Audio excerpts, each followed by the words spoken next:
Ye nu am MPP for. Senye eni da ho na o matan o moral compass offer. Sa trabu na ho nso mo kenya no. E so mo jai kan eni wu.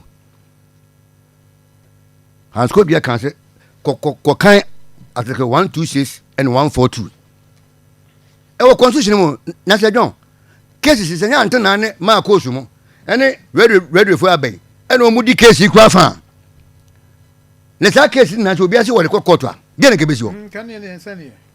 Na antan na mo di case bio. Sharp. Ye di sharp mo bia te ne ho ase. Ka case we na nyena ene court na ka be kro.